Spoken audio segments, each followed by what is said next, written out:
In our effort to understand Sukhasya Moolam Dharmaha, we saw why it is such an important sutra. We understood what is Sukha. Now, this last word dharma, to understand its significance and importance, it'll take a lifetime. Let me put it in a nutshell. From the highest standpoint, dharma means that which is its essential nature is called its dharma. Remove that essential nature, that vastu does not remain as that vastu any long. So that which makes sure that that vastu remains as that vastu is called its dharma. For us, human beings, what is our dharma? So from the highest standpoint, our swadharma. Swadharma means to understand our nature, which is of Shuddha Brahma Tattva, to know that I am that substratum and to abide in it. That is called my Swadharma. But in order to reach there, the next level, I find it impossible right now, or difficult, extremely difficult right now, because presently I define myself, the Swa, not as the Shuddha Brahma Chaitanya, but I define myself as this conglomerate of this body, mind, and intellect. Very deeply identified and very intimately identified with this equipment of body, mind, and intellect. So, in order to refine, fine tune, and disidentify with this equipment and to efficiently use it, at a physical level, to disidentify, purify, and fine tune, the method employed is Karma Yoga. At the emotional level, the method employed is called Bhakti Yoga. And at the intellectual level, it is the Jnana Yoga. Jnana Yoga again has two steps to it. One, the know-how, to know how to interact with the world outside, that is called Apara Jnana, lower form of knowledge, Vyavaharika Jnana.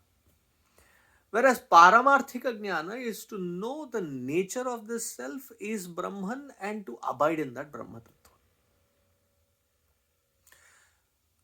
So while we are purifying, it is not like we have taken a leave of absence and we can be in some quarantine.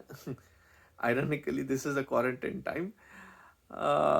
And then focus on it, because the field of responsibilities will constantly keep pulling us. So how do we maintain ourselves in equilibrium even during that interaction? There also the word dharma has an implication in it.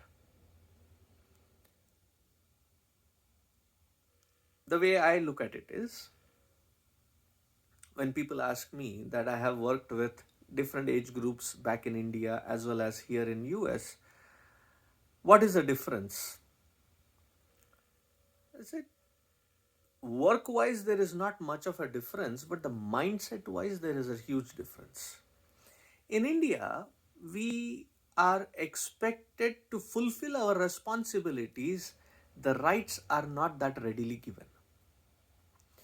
Whereas in US, the rights are taught right from young age, but the responsibilities are not emphasized. An imbalance in understanding the rights and responsibilities is what is leading to adharma. Then what is dharma in Vyavahara? In Vyavahara, dharma means that which teaches us to maintain the balance between the responsibilities and rights. The one who has lived a life of responsibility, the rights are given unto them. Like here in US, there are many intersections which are not ordained by a traffic signal. There are stop signs. There you are expected to stop, whether there is traffic or not, you are expected to stop. You have to count for 2 seconds. So they tell you Mississippi 1, Mississippi 2. So that takes 2 seconds. And then look here and there. You are driving responsibly. And to that one who is responsibly driving, the right of way is given. Similarly, the one who has lived a life of responsibility, the rights and to enjoy and cherish those rights is the dharmik vyavahara. So in all these three layers, to understand dharma and to live aiming for sattvika sukha,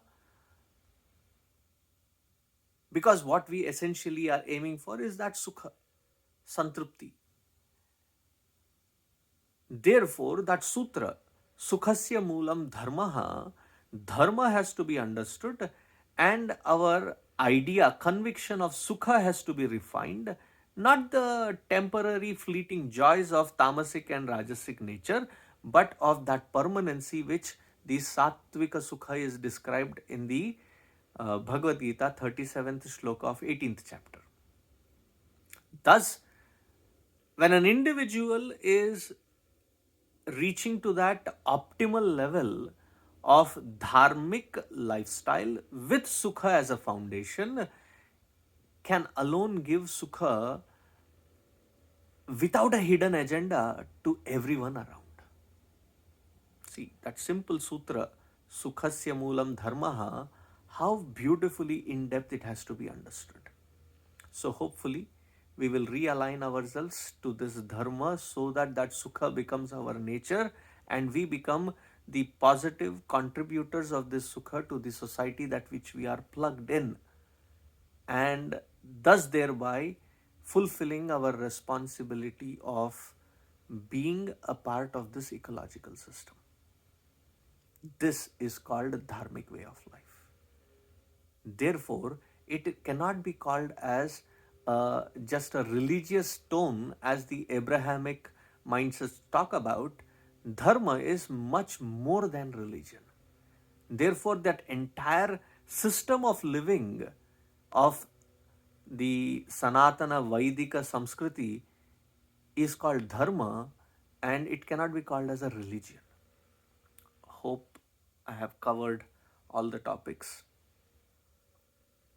If you have any questions, you know where to reach me. Hari Om.